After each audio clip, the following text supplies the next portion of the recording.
Kisah Prabu Siliwangi, Episode 20. Mimpi Sri Maharaja Prabu Siliwangi.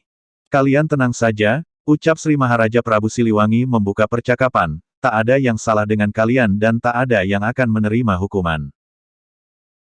Tapi jika kalian macam-macam, jika kalian tidak jujur misalnya, tentu saja kalian tahu akibat apa yang kalian terima.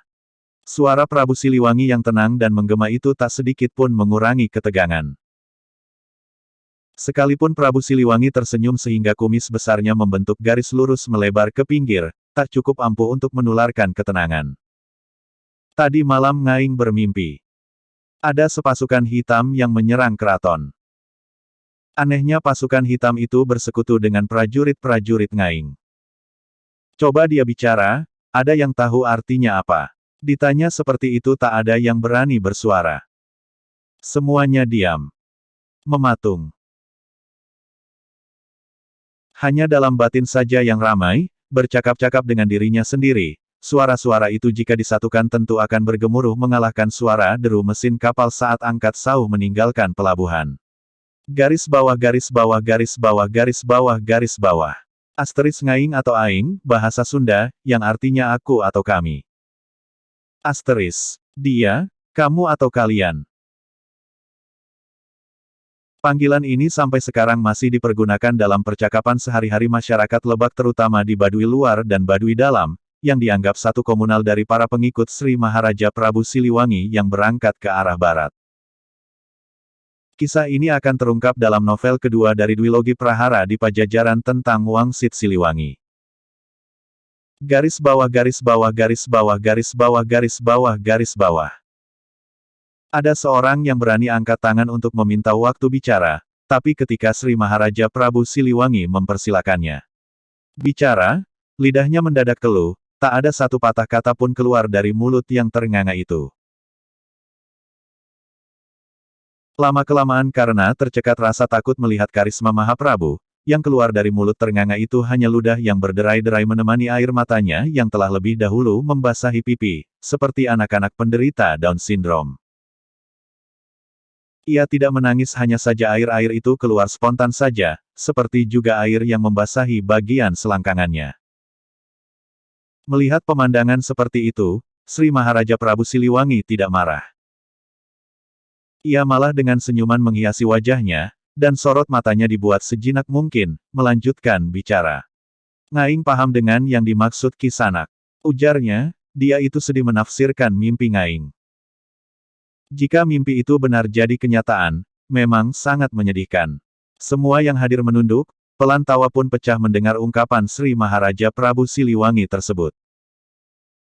Prabu Siliwangi membiarkannya semua itu berlangsung. Dan anehnya setelah tawa itu pecah, perlahan ketenangan merambat datang sampai akhirnya benar-benar mereka siap untuk bicara. Kita harus waspada, Gusti Prabu. Seperti yang sering Paduka Prabu sampaikan.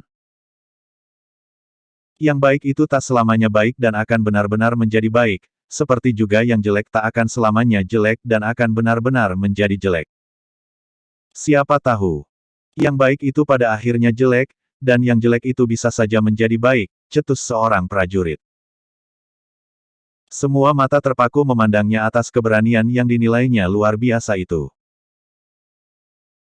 Sri Maharaja Prabu Siliwangi mengangguk dan mengangkat jempol tangan kanannya, aplaus untuk sang prajurit yang telah berani bicara jelas dan tepat.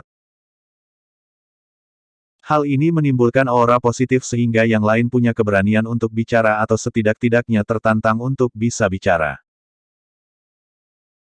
Acungan jempol diiringi senyum dari seseorang yang dikagumi dan dihormati melewati penghormatan, kepada siapapun juga. Adalah sebuah hadiah luar biasa yang akan menimbulkan kenangan dan kesenangan sepanjang hayatnya. Mungkin kebahagiaan itu akan dirasakan pula saat terlelap tidur atau kelak ketika dikenang oleh anak cucunya. Siapa tahu memang ada pengkhianat, Gusti Prabu. Celetuk Couk Srinten akhirnya angkat bicara. Sri Maharaja Prabu Siliwangi mengernyit. Kenapa dia bicara seperti itu? Apa dia pernah melihat seseorang yang berkhianat? Selidik Sri Maharaja Prabu Siliwangi. Ditanya seperti itu Couk Srinten tergagap. Ia melirik kiri dan kanan meminta bantuan atau setidak-tidaknya dibantu agar ia bisa bicara lagi. Tapi anehnya tak seorang pun yang membalas lirikannya. Ia merasa sendirian kini. Lalu menunduk dalam-dalam. Sebuah siksaan begitu saja membayang di pelupuk matanya, menggerakkan air mata dari sudut matanya untuk keluar. Tapi ia tidak berlarut-larut. Air mata yang berderai itu cepat dibendungnya, ia seka dengan ujung selendangnya. Dadanya yang berguncang-guncang menahan desakan perasaan dicoba ditenangkan sendiri. Ia seperti kepalang tanggung, maka Chouk Srinten yang gembrot yang sebelumnya hanya tahu bumbu masakan itu, berubah menjadi singa betina yang mengaum-ngaum dan cakar-cakarnya siap mencabik-cabik siapapun yang menghalangi langkahnya. Ia tumbuh menjadi sosok perempuan pemberani di hadapan Sri Maharaja Prabu Siliwangi tanpa kehilangan rasa hormat dan kekagumannya. Maafkan Gusti Prabu. Kepergian Raden Anom Walang Sungsang, diikuti Nyimas Rara Santang, dan kini Gusti Ratu Subanglarang terbaring sakit, jelasnya terbata-bata. Sri Maharaja Prabu Siliwangi mengangguk membenarkan. Anggukan itu cukup membuatnya semakin percaya diri. Teruskan. Tak ada seorang pun yang bisa menemukan Raden Anom Walang Sungsang. Tak ada yang bisa menyingkap di mana keberadaan Nyimas Rara Santang. Tak ada yang bisa menyembuhkan Gusti Ratu Subanglarang. Hamba sedih sekali, Gusti Prabu. Apa artinya kalau bukan ada seseorang yang berkhianat di sini? Semua tertegun. Diam. Mematung. Tak ada yang mengira Chouk Srinten bisa bicara seperti itu. Tapi bagi Sri Maharaja Prabu Siliwangi justru hal inilah yang sedikit demi sedikit mulai membuka tabir hitam itu. Apa yang dikatakan dia, memang benar. Ngaing sudah menduga hal itu. Sekarang siapa lagi yang mau bicara? Siapa tahu dia pernah melihat ada yang aneh di sini atau merasa ada yang tidak beres. Bicaralah. Jangan takut, kalau dia tidak merasa salah. Semua diam. Juga Chouk Srinten. Dadanya terlihat turun naik seperti sedang merasakan desakan-desakan kuat yang sejak tadi ditahannya. Setelah menunggu beberapa saat tanpa ada seorang pun yang mau menambahkan, pertemuan itu dibubarkan dengan diberi wejangan terlebih dahulu bahwa Prabu Siliwangi sebagai pemimpin akan menyelesaikan masalah-masalah yang timbul di Pajajaran dengan caranya sendiri. Mereka mengira bahwa pertemuan itu selesai sampai di situ dan masing-masing diperintahkan untuk tidak saling memberi tahu siapapun tentang isi pertemuan itu. Mereka keluar ruangan dengan beban di pundak yang ternyata dirasakan lebih berat daripada ketegangan saat masuk ruangan itu. Tapi saat semua hampir terlelap selain para prajurit yang kebagian jaga, Chouk Srinten dijemput dari rumahnya. Secara khusus kemudian perempuan gembrot itu ditelisik dan ditanya berbagai hal. Sampai akhirnya ia mengaku dan menuding seseorang yang ketahuan sering keluar masuk keraton Punta. Pengakuan yang mencengangkan itu memang langsung ditindaklanjuti. Chouk Srinten diamankan ke satu tempat rahasia. Tapi berita yang beredar justru berbeda. Chouk Srinten dibuang dari keraton karena telah lancang bicara dengan Sri Maharaja Prabu Siliwangi. Desas-desus ini sengaja dibesar-besarkan sehingga memunculkan ketegangan yang luar biasa. Seorang prajurit dengan prajurit lainnya saling curiga, begitu pula antara sesama juru masak atau antara juru masak dengan prajurit.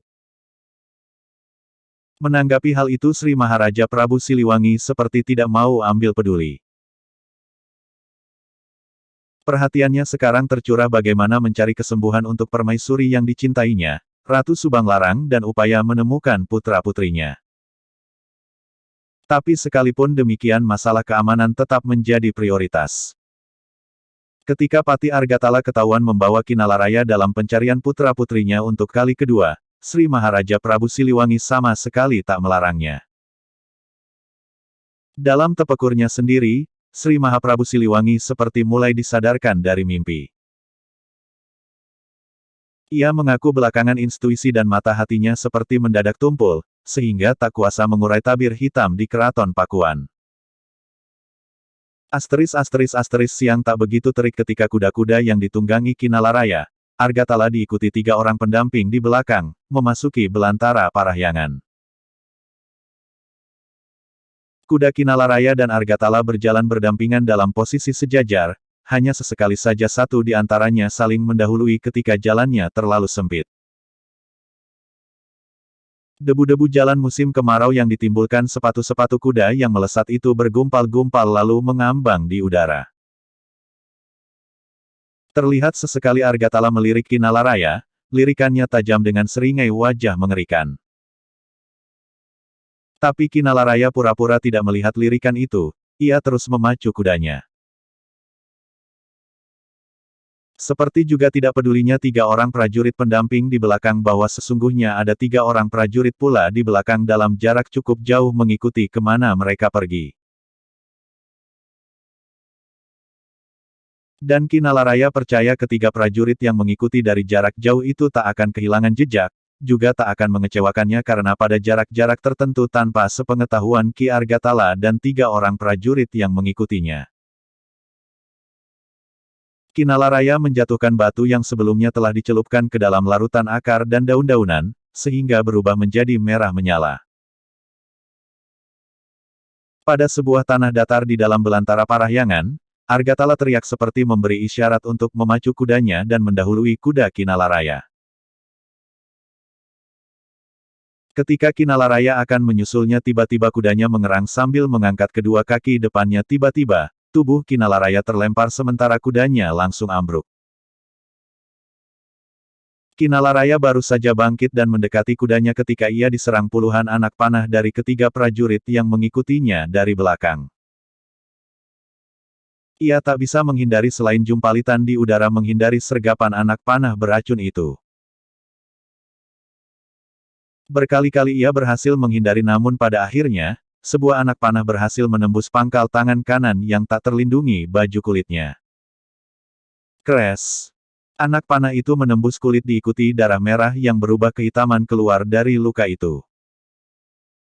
Kinalaraya mengadu seraya memegang tangan kanannya. Kres! Anak panah kedua menembus betisnya, ia mengadu dan menjatuhkan tubuhnya. Dengan kekuatan yang tersisa ia mencabut anak panah itu dari tangan dan betisnya, darah mengucur deras, ia terus berguling-guling ke arah semak-semak. Tanpa merasa kasihan anak-anak panah lainnya masih terus memburunya sekalipun tak ada yang mengenai tubuh untuk ketiga kalinya. Saat mendengar tepukan dari Argatala, 3 prajurit pengiring itu memacu kudanya meninggalkan Kinalaraya yang diyakini dalam waktu singkat akan menghembuskan napas terakhir. Keyakinan itu berdasarkan bukti bahwa kuda yang perkasa itu pun terlihat tidak bergerak lagi dalam waktu singkat, padahal hanya dengan 1 anak panah. Anak panah beracun itu memang terkenal sangat membahayakan. Racunnya akan menjalar ke sekujur tubuh begitu mengenainya, lalu menyebar mengikuti darah dan melumpuhkan susunan saraf korban. Sebelum memacu kudanya, Argatala terlihat turun menambat tali kendalinya ke pohon. Ia berjalan gagah ke arah semak-semak dan dengan geram melihat tubuh Kinalaraya yang terbujur kaku. Dengan kaki kirinya ia memastikan bahwa tubuh itu sudah tidak bergerak lagi. Wajahnya gemetar, lalu dengan segenap kekuatannya ia meludah ke arah Kinalaraya diikuti bibirnya yang mencibir. Ia memberi isyarat pada ketiga prajurit setianya kemudian naik ke atas kudanya dan melesat masuk makin dalam ke belantara Parahyangan. Untuk melenyapkan Kinalaraya dengan langsung berhadap-hadapan, Argatala mengakui akan memerlukan waktu lama sekalipun dengan dikeroyok 4 orang. Ia tahu benar bahwa Kinalaraya menguasai ilmu Batara Karang yang akan sulit dilumpuhkan. Dalam beberapa pertempuran, Argatala melihat sendiri semakin didesak musuh semakin bertambah kuatlah Kinalaraya. Setelah Argatala dan ketiga prajuritnya melesat masuk ke dalam hutan dan kecil kemungkinan untuk kembali, ketiga prajurit yang mengikuti dari belakang keluar dari persembunyiannya. Ketiganya menambatkan tali kendali kuda pada jarak agak jauh dari tempat kejadian. Salah seorang memeriksa kuda tunggangan Kinalaraya yang ternyata sudah terbujur kaku, dengan anak panah yang masih menancap kuat di paha belakangnya. Sementara kedua orang prajurit lainnya memburu ke dalam semak-semak, menggotong tubuh Kinalaraya dibawa ke tempat datar. Keduanya memeriksa luka dan nadi Kinalaraya. Masih terasa ada denyut sekalipun sangat lemah. Luka di tangan kiri Kinalaraya ditore ujung pedang sehingga darah makin banyak keluar, lalu menaburkan bubuk putih penawar racun dan mengikatnya dengan sobekan kain dari pakaian Kinalaraya. Demikian pula dengan luka di paha Kinalaraya diperlakukan sama. Mudah-mudah masih bisa tertolong. Jelas seorang prajurit yang baru selesai membalut luka Kinalaraya di pangkal paha. Kudanya sendiri sudah mati. Ya, karena kuda itu tak punya penawar racun.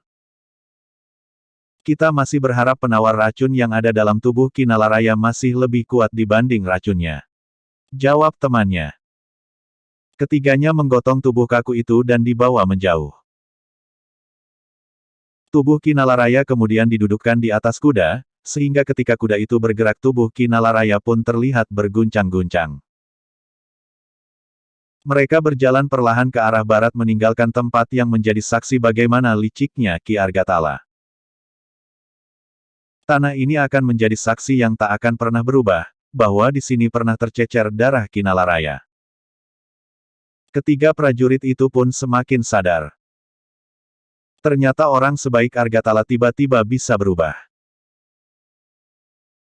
Mereka menjadi gamang, di posisi mana harus berdiri jika kedua orang kepercayaan Sri Mahaprabu Siliwangi sudah jelas-jelas berseberangan, untuk tujuan yang belum bisa dipahami. Bersambung episode 21.